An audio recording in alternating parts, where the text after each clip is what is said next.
Sweet Karoline Leavitt holds her first White House briefing of the new year, and she's peppered with questions about Maduro and Venezuelan and the oil confiscated by the United States. Take a listen. Caroline, the president has been adamant that he is now in charge of Venezuela, but Delcy Rodriguez says the government of Venezuela runs her country, no one else, saying, quote, there's no external agent governing Venezuela. So which one is it?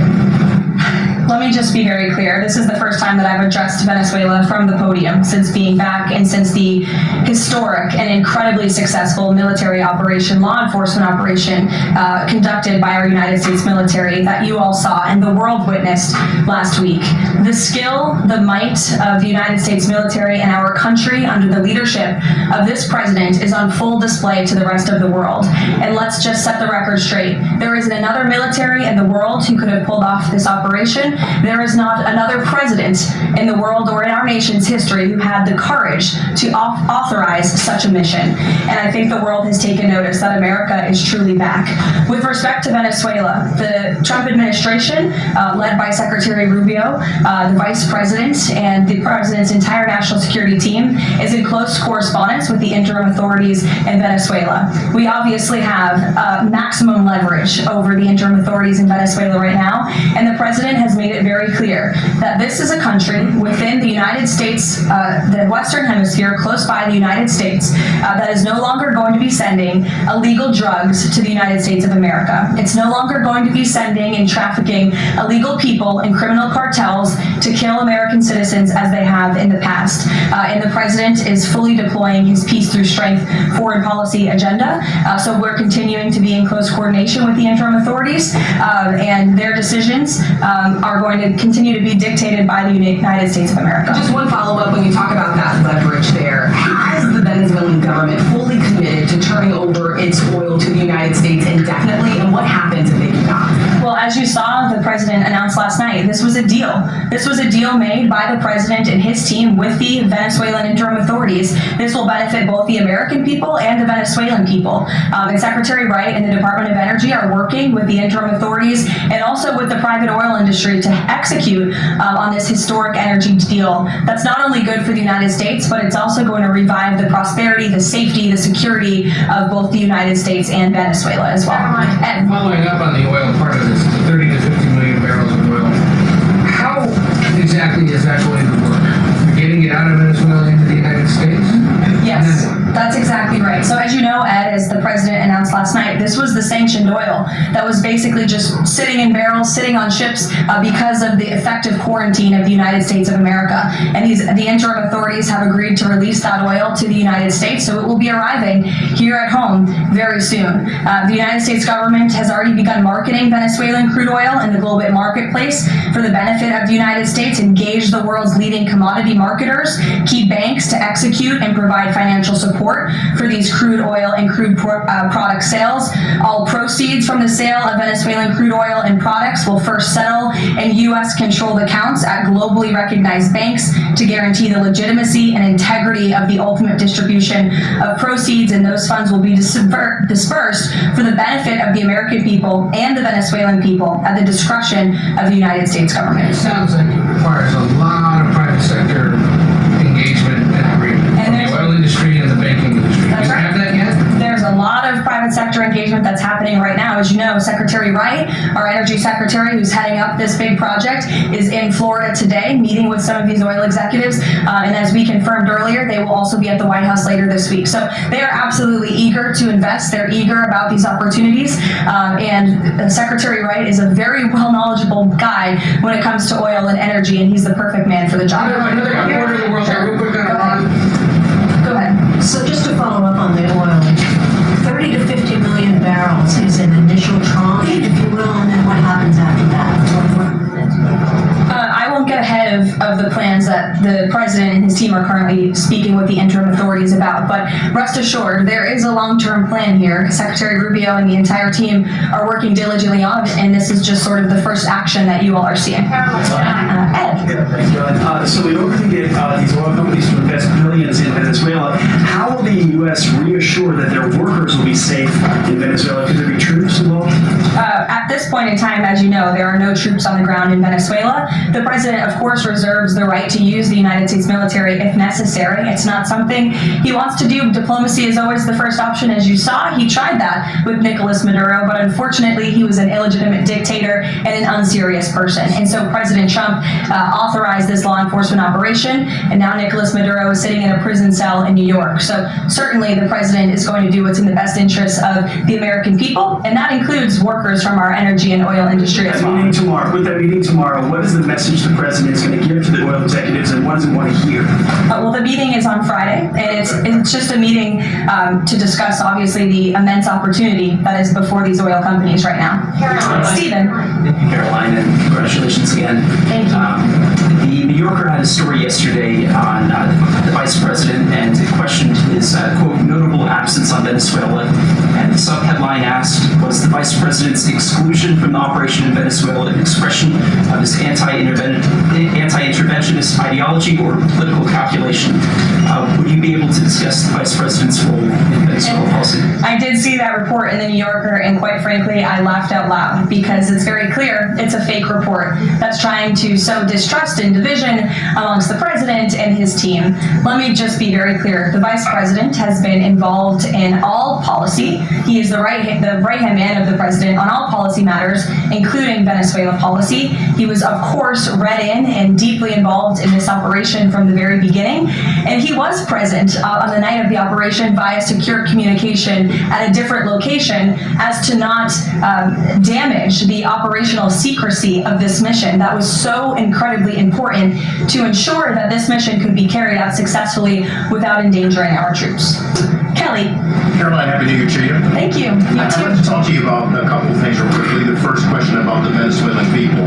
As you know, there's some 8 million Venezuelans here, some of them celebrating in the streets. There are Venezuelans on the ground who are concerned about their safety. What does the Trump administration, what is it doing to actually help people in Venezuela understand that they will be secure throughout this transition? I think the fact that this president actually followed through on the long-held promise of the United States of America, the bipartisan promise to take down the illegitimate Maduro regime, should give assurance to the Venezuelan people and also Venezuelan Americans who fled this communist regime for a better life here at home, that this is a president who is serious about taking down illegitimate regimes and who is also serious about securing the security of the United States of America, including the Venezuelan American people. And I would just add that this is something that not just Republicans and President Trump have talked about for a very long time, but it is also something that Democrats have advocated for. In 2020, Chuck Schumer said that at the time, President Trump had not brought an end to the Maduro regime. The Maduro regime is more powerful today and more entrenched today than it was when the president began. Now you hear Chuck Schumer out there saying this is reckless. The American people and the Venezuelan people should be in fear. But this is something that Chuck Schumer has long advocated for. Senator Chris Van Hollen, same thing, had said that the United States is going to use its leverage and influence to push for negotiations to transition to the truly elected leader. This was under President Biden. We know Maduro and his cronies don't want to go quietly into the night. The U.S. needs to work to ratchet up the pressure. Now, Senator Holland says it's an illegal act of war to get rid of Nicolas Maduro. So the hypocrisy is really astounding here, and thank you for giving me an opportunity to point it out. Kayla. I'm sorry. Go ahead. Yes. The Air Force administration is demanding that Venezuela cut ties with China, Russia, Iran, and Cuba. Can you confirm? I'm sorry? Reports that the administration has essentially demanded that Venezuela cut ties with China, Russia, Iran, and Cuba. Can you confirm that?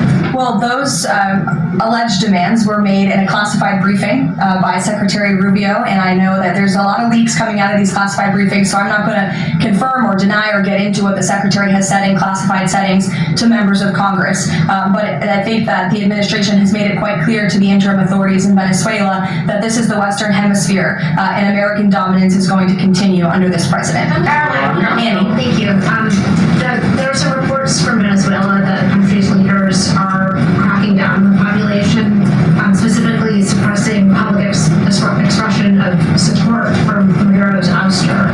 Is that kind of behavior consistent with what the president wants to see, how the president wants to see the leaders take on the population? It would not be consistent, and I'll let the president's national security team speak further on that. I know they are well aware and tracking.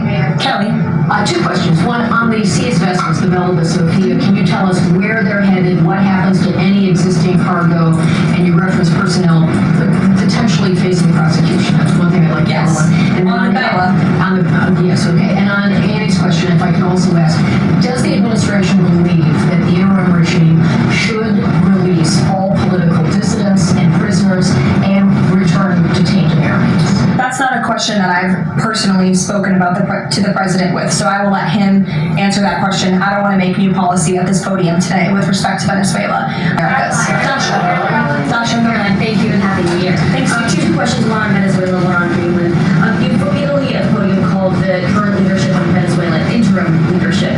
There are Republicans and Democrats alike that say they want to see elections in Venezuela. The president has said it's too soon to do that right now, but is there a timeline for elections in Venezuela? Is he committed to seeing that this year, for example? You just said the president has answered that question, so I will reiterate what the president has said a few times now to all of you, which is that it's too premature and too early to dictate a timetable for elections in Venezuela right now. Reagan. Thanks, Caroline. I have a question for you on Venezuela, and then I'd love to ask you about Minnesota and Tim Walz. Sure. On Venezuela, I'm wondering, does the administration hope to start sending more Venezuelan migrants back home or have them self-deport if the situation in the country improves?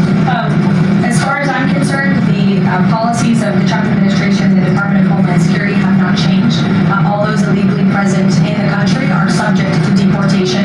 And I would just like to add, how we got here. The president was very clear on the campaign to the American public, and it's one of the many reasons they resoundingly reelected him back to this office, that he was not only going to crush foreign drug cartels, but that he was not going to stand by and watch as the illegitimate Venezuelan regime was sending illegal criminals and gang members and rapists and murderers to our country, which happened to the tune of thousands under the previous administration and president. And so there could be nothing more America first than this operation that took place last week. And I would just remind all of you in this room that there were innocent Americans like Jocelyn Nungare who lost their lives at the hands of dangerous Venezuelan criminals who were sent here by the Maduro regime. And that has been the president's North Star and guiding principle throughout his entire policy since January 20th. Jeff, I'll give you another one.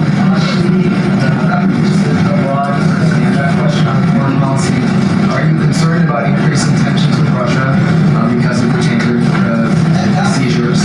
And how does the U.S. action in Venezuela impact the ongoing relationship with China and the president's relationship with President Xi? I think the president has very open, honest, and good relationships with both President Putin of Russia and also President Xi of China. He has spoken with them numerous times, as you know, since coming to office about a year ago, and I believe that those personal relationships are going to continue. But as for the president and the United States, he's going to enforce our policy that's best for the United States of America. And with respect to these ship seizures, that means enforcing the embargo against all dark fleet vessels that are illegally transporting oil, and only legitimate commerce, to answer your question much earlier, Rachel, determined by the United States is going to be permitted. And that's the policy of this administration, and he's not afraid to implement it. Happy New Year. I wanted to ask you about this seized tanker, the Bella. There were reports before this that Russia had sent a submarine to escort it. Was there any engagement with that submarine? And then was the deconfliction allowing Russia use ahead of boarding that? Again, this This was a Venezuelan shadow fleet vessel that has transported sanctioned oil. The vessel was deemed stateless after flying a false flag, and it had a judicial seizure order, and that's why the crew will be subject to prosecution.